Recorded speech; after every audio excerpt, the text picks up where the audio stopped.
My name is Mark Coleman. I'm a special agent with the FBI. I am Tiana Costas. I'm also a special agent with the FBI. If you're looking for somebody from the Secret Service, they're not us. So we're going to talk to you. Hopefully you sign up for, I don't know what they called it when you signed up, but we're going to tell you about the FBI. If anybody from the Secret Service shows up, let me know because I'm going to talk bad about them. No? Okay. Here we go. Federal Bureau of Investigation.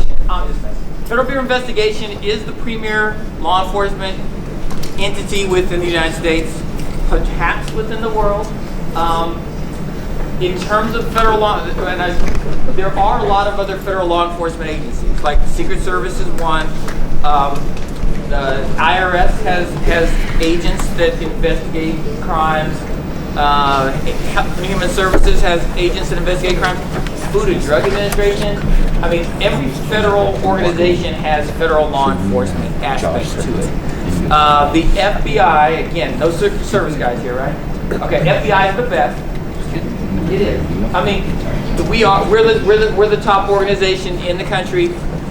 One of the things that's great about the FBI is we can investigate all types of crimes. Okay, if you're a Secret Service agent, you do protection for the president and other protectees, and I think they do credit card fraud. If you work for the IRS as a federal investigator, you work tax cases. If you work for Health and Human Services as a federal officer, you work Medicare cases. We work everything. So that's one of the great things about the FBI. We have a very broad range of investigative things that we can do within the federal government. So we can cover just about any crime, and we'll work with those other agencies to bring in their expertise to help us. We can do any sorts of crime. We can work anywhere in the country. So federal law enforcement means, anywhere in the U.S. We have legal attaché offices. You can actually have that are overseas. So there are actually FBI jobs that are posted overseas. If you were into trying to work overseas, is a possibility from the FBI as well. That a lot of other agencies don't give you that opportunity. Question. So I watch these shows on TV, and I was wondering if they're similar to anything you guys do. We'll start with that. No, they're not. So, and I'll get this out of the way. The craziest thing about the TV shows is things happen way too fast because they've only got an hour to get the show done. Yeah. But at the end of every episode, there's going to be a shootout. Okay, every episode of Criminal Minds, they get into some sort of shootout or whichever FBI show you're watching, or they're in some sort of fight with somebody. As an FBI agent, they taught me I carry a gun every day. They taught me, and I have to be good at using my gun. They have us qualified all the time to make sure we're still good. They teach you fighting skills. But I have been an FBI agent for 22 years. I have arrested dozens, if not hundreds of people. I've served dozens, if not hundreds of search warrants. I have never shot my gun at any bad guys. No bad guys have shot their guns at me. I haven't had to beat anybody up, and nobody has beaten me up. I mean, that's as of today. Hopefully, this will continue. So it's not the way it looks on TV in terms of that level of excitement. But I do want to tell you that I have so much fun at my job that it's ridiculous that they take me. Okay, so I mean, one of the coolest things about this is how much fun it is. Let me give you a quick two takeaways I want you to have. Whatever it is you guys plan to do, and you came here because you have some interest in federal law enforcement, but whatever your job choice is, you can do that thing and become an FBI agent later. Okay? FBI is it's always going to be a second career. You cannot come out of college and join the FBI. You cannot do it. We force you to have work experience. So you've got to do something else before you join the FBI.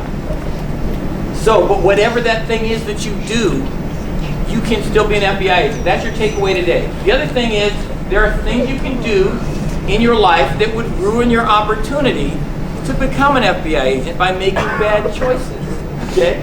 So those two things are important because as you guys mature through high school and as you go to college, there's going to be opportunities to do things that are smart and do things that are stupid. And if the eventual goal is to be an FBI agent, you're going to have to make smart choices. Go ahead. What job did you have before you were in there? Oh man, see, you guys are pushing me. Here we go, and we'll do that and then I'll do mine, and I'll give you my background, and then Tiana's going to give you hers. For me, I never would have thought of being an FBI agent. So one of the things, the reason I do these is to let people know, hey, this is something you can do no matter what. From 9th grade, I took like an engineering program in like the summer of 9th grade, and from that time on, I was going to be an engineer. I did all through high school. I pushed my math and science. I went to an engineering university in Michigan. I got a job working as an engineer for General Motors. I left General Motors and came out to Redondo Beach building satellites as an aerospace engineer. A phenomenal engineering job. I mean, when I got my aerospace job, I thought I was on top of the world. Building, because I was a bit of a space nut, and I was super excited about building satellites. Like, dude, this is going to be in space next week. My brother, I have a brother that's 2 years older than me, who went to a service academy. So Merchant Marine Academy, you owe the government 4 years of your life in the military. So when he graduated from the service academy, he joined the Marines. Marine officer, 4 years. After his 4 years as a Marine officer, he joined the FBI. From the minute he got into the FBI, he told me, Mark, you have got to do this. This is the most fun job. This is ridiculous. You need to do this. For 10 years, I ignored him. For 10 years, I ignored him. And my joke is, so that brother was Marine and then a police officer. I have a brother that's older than him that went to be was a police officer in Houston, Texas. So my joke was, like, I was the brains of the family, right? You guys can kick in doors and arrest people, but I got the brains of the family. I got the math and science. I'm not doing that. But I went to my brother's job. So again, I'm ignoring him for years. I go to his job and meet the other FBI agents that are sitting with him. In my mind, I had pictured this whole bunch of, I don't know, former policemen and former Marines. I don't know what I had in mind. What I found was his co-workers had every background you can imagine. So one of them had been a teacher, one of them had been an accountant, one of them had been a lawyer. The guy that sat next to my brother had been an aerospace engineer. So I worked at TRW, it's now Northrop Grumman. He worked at Hughes. But I knew they do the exact same job we do. So I said, hey, how did you like your job at Hughes? He's like, oh, it was phenomenal, great engineering job. How do you like this compared to your engineering job? He said, it's not even close, this is so much better. And from that moment on, my mind was blown. I was like, oh, now I gotta be an FBI agent. So then I started down the path to become an FBI agent. So that was my path, aerospace engineer, but never had a consideration. Go ahead. I wanted to be in the FBI since I was 14. So I directed my entire college career and everything after that into getting into the FBI. So when I went to college, I majored in psychology. Afterwards, I received a master's degree in forensic psychology. And my first job out of college, I actually worked in a prison where I was an assessment clinician, and I basically did a bunch of biopsychosocial tests on the offenders there, and then I would write a report with my expert opinion on whether I thought that these offenders should stay in prison, if I thought they were appropriate for community release, if I thought they needed treatment, and things like that. After my job at the prison, I actually became a polygraph examiner. Those are the lie detector tests. I worked for the state of Connecticut, and I mainly tested sex offenders in their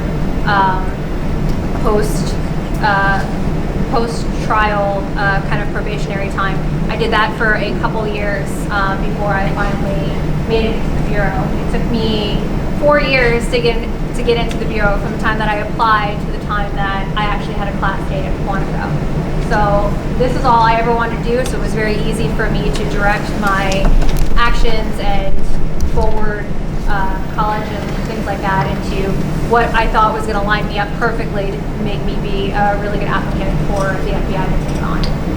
Go ahead and do what you've done with the Bureau too, and I'll tell what I'm doing. So I've been in the Bureau for about 4 years now. I've been on 3 squads. The first squad I worked was Crimes Against Children, where I mainly worked on child pornography cases and child sex trafficking here in LA. After that, Mark and I were on the same squad. We worked healthcare fraud, white collar.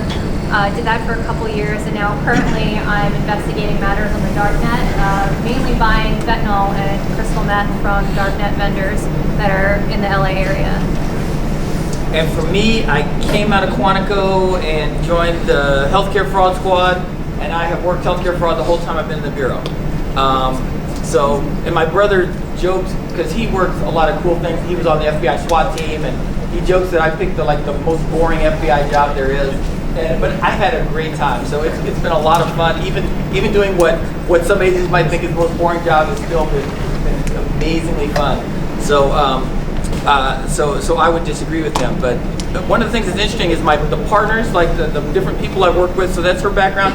I used to work with a young lady. She was a veterinarian before she was an FBI agent. So UC Davis, which is a top veterinary school, joins the FBI. One of the guys that's just down from us now, he was a pro football player. He played on the Patriots and I think not the Giants, maybe Buffalo. He played two NFL teams, and now he's an FBI agent. We had an emergency room doctor from over at UCLA, emergency room doctor, FBI agent. We have teachers, we have librarians, we have nurses, we have, whatever profession you can think that you want to do, it would also be possible for you to be an FBI agent. A coach of the soccer team at Beverly Hills High School, FBI agent. But now, how is that possible? The requirements to be an FBI agent. Requirement number 1, you have to have a 4-year degree from a college that's accredited. Okay, every one of you is going to go to college. That's probably the plan that you're on. 4-year degree. Degree can be in anything. It does not matter what your degree is in. The Bureau does not care what your degree is in. They're going to look at you and what you do with that degree. And because again, you can't join the FBI out of college. They're going to look at your work experience, what things you've done to show leadership, what things you've done to solve problems, how you've dealt with issues that have come up. That's the things that they're going to be looking at to say, can this nurse be a great FBI agent? Can this soccer coach be a great FBI agent? I'm recruiting you. The catch is you've got to join before you're 37 years old. So there is a cap that you have to get to the FBI before you have to get to Quantico before your 37th birthday. So that's the only time limit you guys are on. It just stops you on your goal of doing whatever you want to do and then becoming an FBI agent. But the diversity of the people is amazing. And it's interesting because a lot of us took pay cuts to join the FBI. And so you got a motivated force that's like literally wanting to make less money to do the job, which is kind of unusual and interesting. Go ahead. Okay, so I have 2 questions. First one is, so you're saying that if I went to college and got my my law degree, and then I could be a lawyer and an FBI at the same time?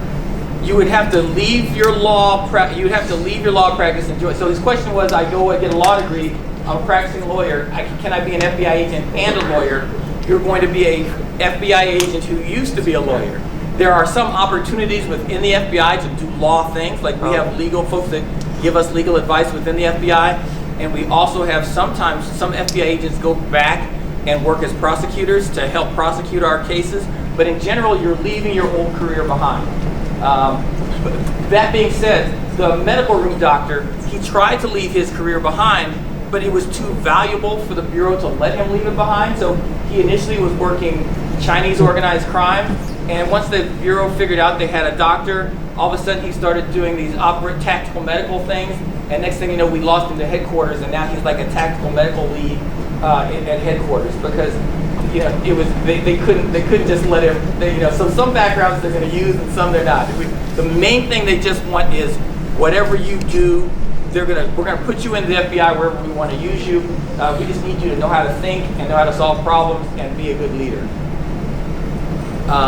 Let's go ahead. So I was wondering, for example, let's say you went to college, your life is going great, and all of a sudden you decide to not all of a sudden, but you decide to be an FBI agent. Is there anything that the FBI would be kind of a red flag, and then you're oh, we can't have them interview? Yeah. Yes. What would that be? Yes, there are. Do you want to do some of that or? Red flags, things that would disqualify you from the Bureau. You could have never committed a felony. You need to be a United States citizen or a naturalized citizen. You need the 4-year degree.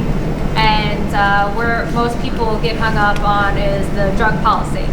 So, for example, even though marijuana is now legal in the state of California, it is not a federally legal substance. So, if you decided one day that you wanted to become an FBI agent, one of the things that you would have to pass at a polygraph at a later date would be the drug policy. So as it stands right now, you couldn't have used marijuana in the past 3 years that you go to apply, and you couldn't have used any other illegal substance in the past 10 years. That also includes prescription drugs that were not prescribed to you. And then other various reasons, you know, for things that would be red flags. And again, just making smart social choices, especially with social media and the internet, and you guys, you know, doing your Snapchat stories and things like that. The internet is never going to go away. So you want to be careful about the things that you post and the things that you say online. Even things like racist jokes and things like that. You know, you're never going to get hired by the FBI if you had any kind of something online that goes against our core values. So you're going to want to be cognizant of the things that you post on the internet.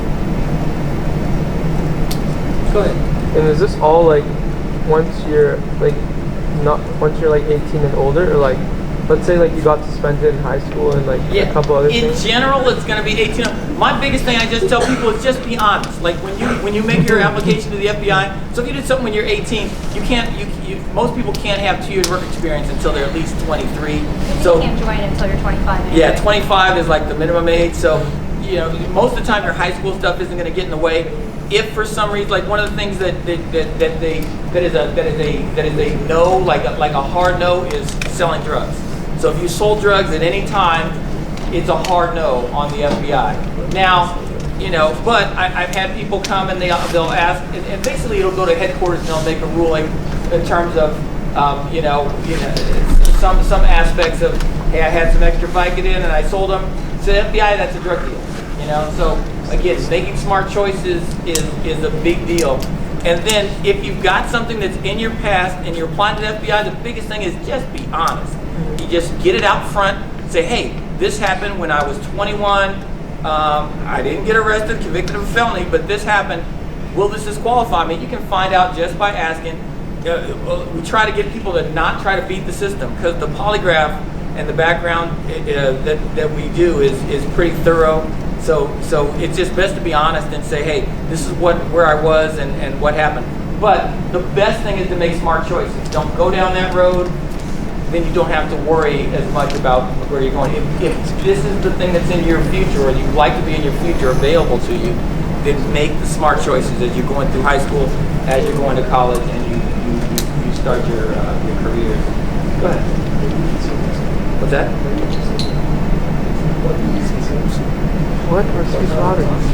What kind of firearm do I carry? I carry, what is it, a Glock?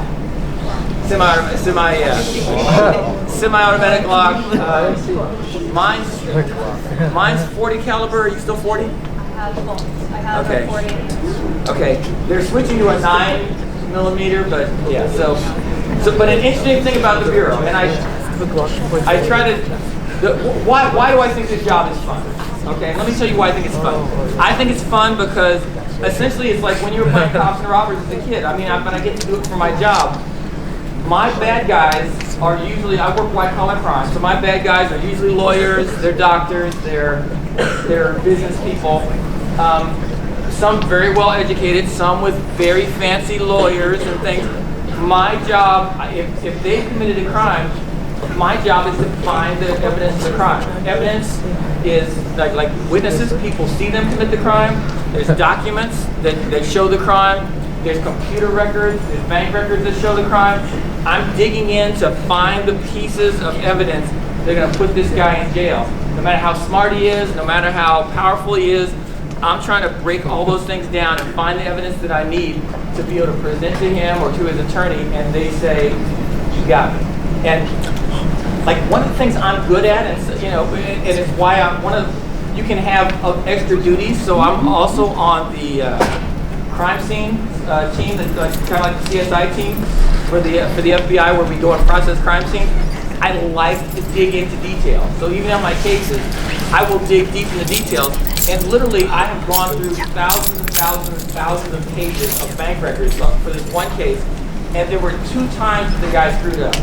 2 times in his bank records that he screwed up. But I looked at every single document. I pulled those 2 things up. I start talking to him. I said, hey, did you ever pay for these things? Oh no, I've never. I would never.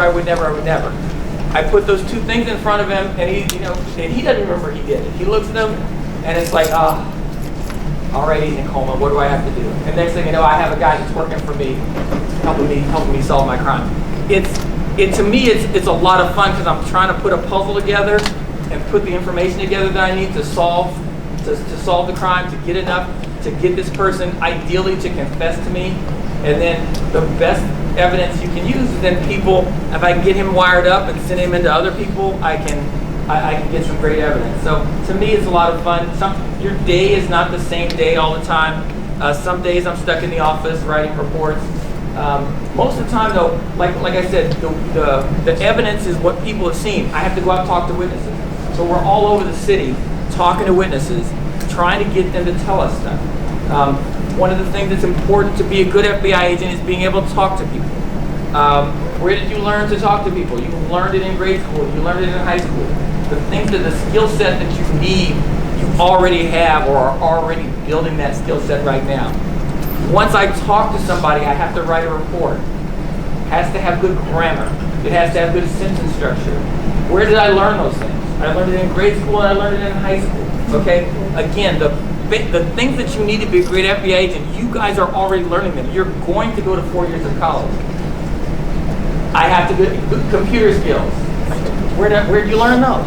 From your kindergarten time to, I have to, check people's bank records. These things are all the skill sets you guys are already developing right now would make you good FBI agents. So the beauty is you get to apply things that you've been learning throughout this whole time. The calculus and the differential equations that I took for my engineering degree, I do not use. I really didn't use them even in my engineering degree. But the very practical skills that you guys have learned will make you great FBI agents, here. Do you want to go or take them down the path of? Does anybody have any questions? Go ahead. What do I do right now? I'm currently on a high-tech organized internet crime squad. So what my specialized field is right now, I don't know if you guys are familiar with the dark net or the dark web, but it's a way to access different parts of the internet. And people on there are selling drugs, and especially fentanyl, which is in the news today. A lot of people, first-time recreational users, will buy things like coke and heroin and things like that that are laced with fentanyl, and they produce overdose drug deaths. So what we do on my particular squad is we'll buy those drugs in an undercover capacity from darknet vendors, because everybody thinks the darknet is anonymous. It's not. And then we see that they're in the LA area, and then we'll go. And my job too, we do a lot of surveillance. So when I get, we track it back, kind of like with the post office, and see it was dropped off at Beverly Hills Post Office. So we'll make a buy, we'll go there. There's a lot of surveillance. I'll see who makes the package and kind of build the case from there. Yeah. What's the hardest part about the case? The hardest part of my case, probably getting all the little bits of evidence that you need to present it to a judge or a United States attorney for them to actually write the indictment or write the warrant, because we're the ones who gather all the information and the facts so that they can indict them or issue the arrest warrant. So finding everything that kind of what the actual statute is, what the federal statute is, providing that evidence and getting that evidence to present to the AUSA in order for them to indict or to write the warrant. And I would say another thing that's been difficult that's come on over the last decade is just the proliferation of the use of computers, like the amount of data that we have to go through.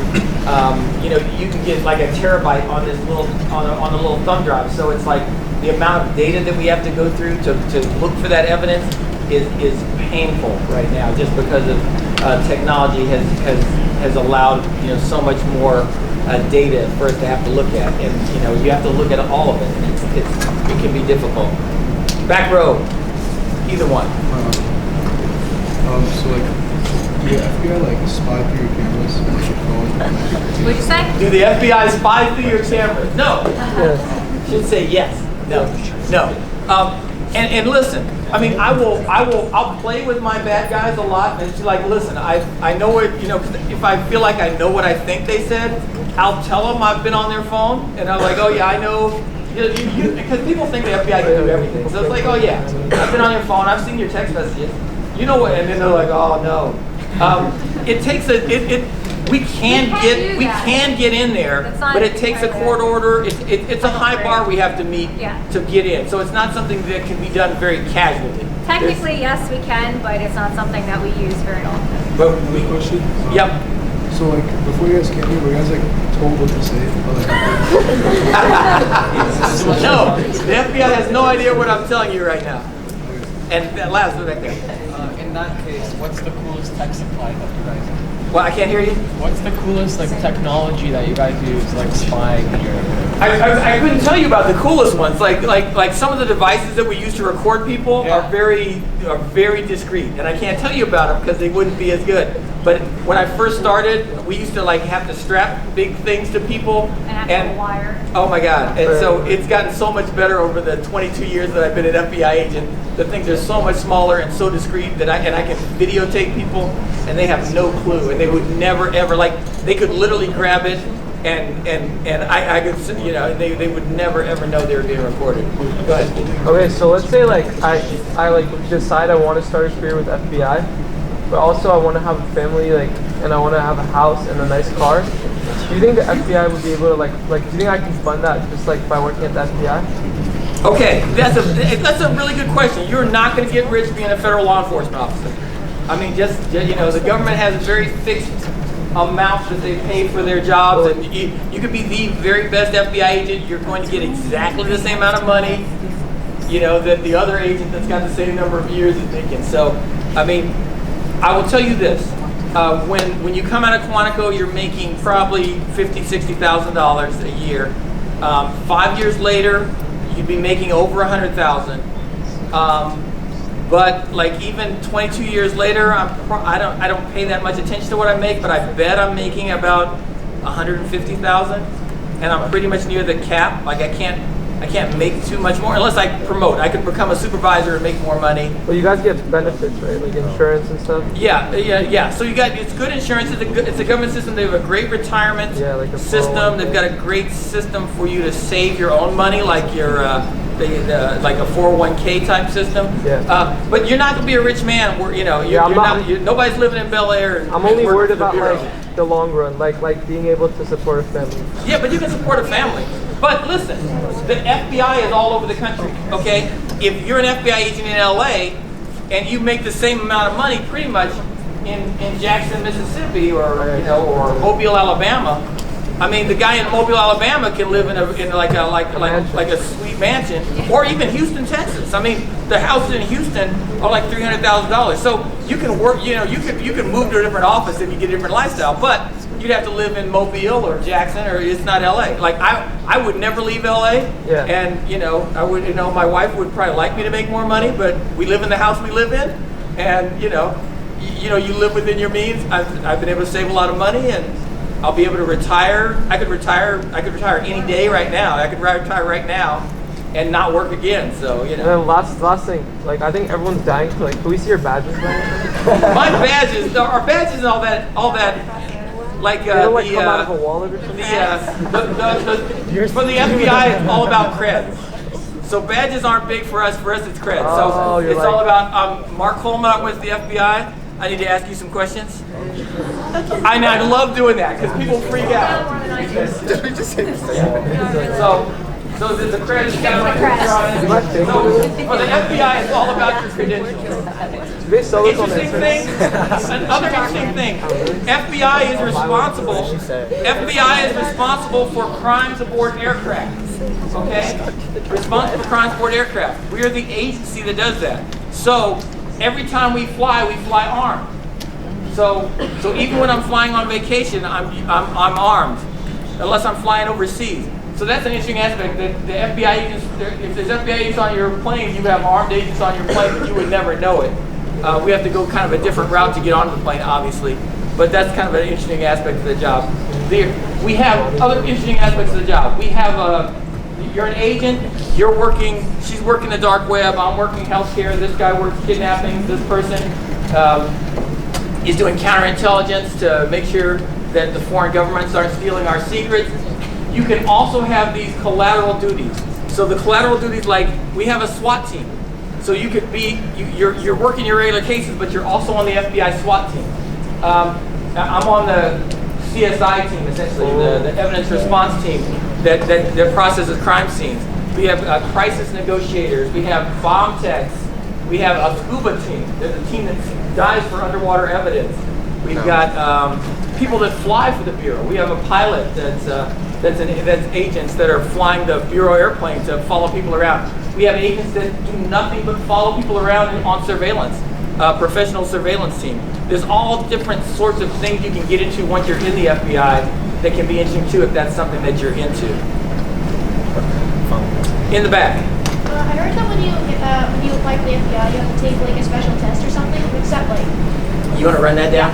So there's multiple phases of applying to be an FBI agent. The first phase is you apply online. Somebody will look over your application, and then you'll get accepted to phase 1, which is testing. Phase 1 testing is about 5-6 hours of personality inventories, IQ tests, and things like that. You'll hear back after you take the phase 1 test with either you passed or you failed. If you passed, you move on to phase 2. If you fail, you have to wait a whole year before you can apply again. Phase 2 is actually a 2-part process. Phase 2 consists of a physical fitness test and also a panel interview. So you'll go and meet with 3 or 4 agents. You'll sit in a room, and the agents will ask you the exact same questions that they'll ask everyone else. And you should be prepared to tell stories about times that you were able to demonstrate leadership, or you had to make a decision, things about you and your personal life and why you could be a good FBI agent and how that kind of goes with our core values.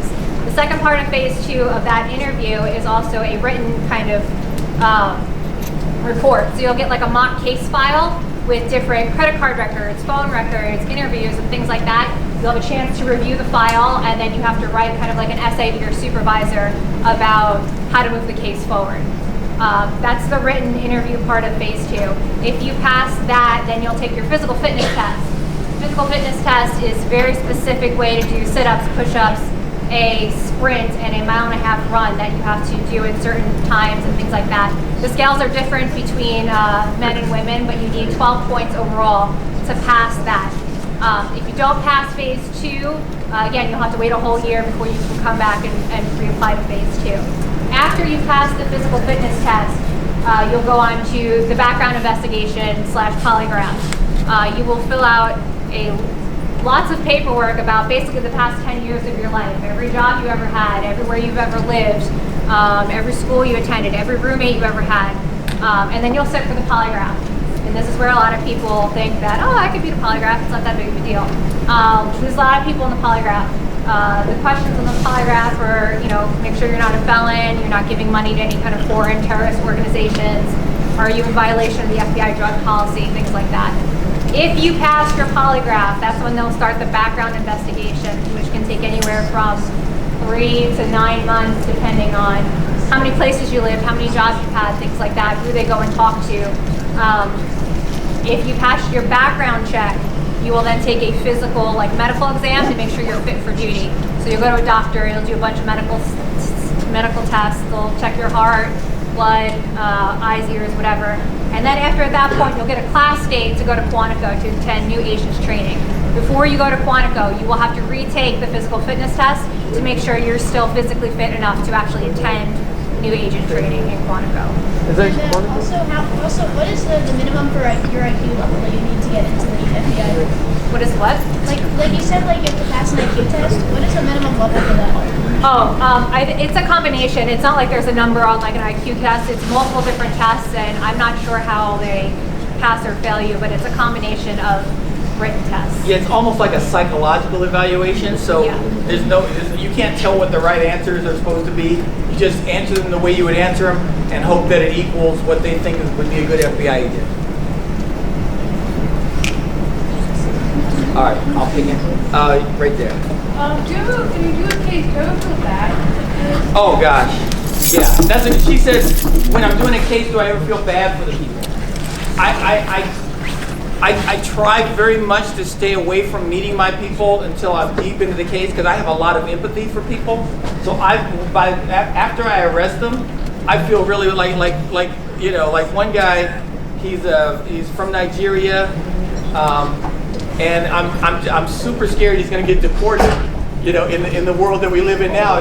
But when I build the case and then I arrest him and then he started working for me, so he did a lot of work for me and really developed some closeness with him. So now, and I know, he's got a wife, he's got a kid. I really don't want to see him deported. So it's like, yes, that can be an issue. Like I could not work like undercover cases.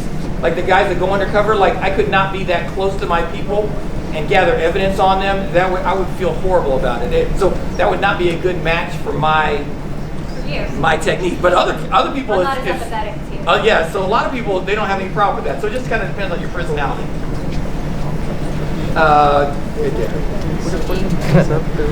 You. You guys actually have a database of everyone's face?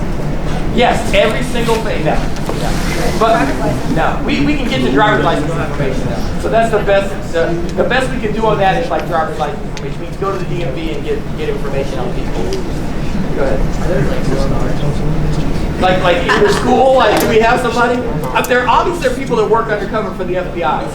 So, but since our maximum age, it's hard to get somebody that looks like a high schooler for us. We probably use a sheriff's guy for teams. When we were here in Beverly Hills, knocking on doors of mansions, going in and collecting people that never expected to be collected yesterday. So.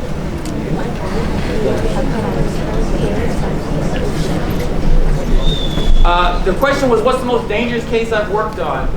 Most of my cases aren't particularly dangerous. I think the most, because I work white collar crime, the most dangerous one I had was really the son of the guy we were going to arrest. The guy was a doctor, but his son owned like 14 guns and had alleged. But I got to process a crime scene on a beach in Belize, which it was pretty sweet.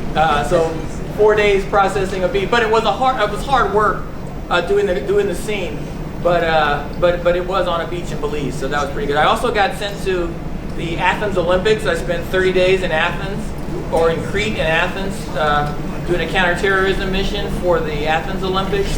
So there's all kind of interesting possibilities. I've worked plane crashes. The most interesting one was the space plane that crashed in the Mojave Desert. Basically, one of the teams I'm on helps out the NTSB.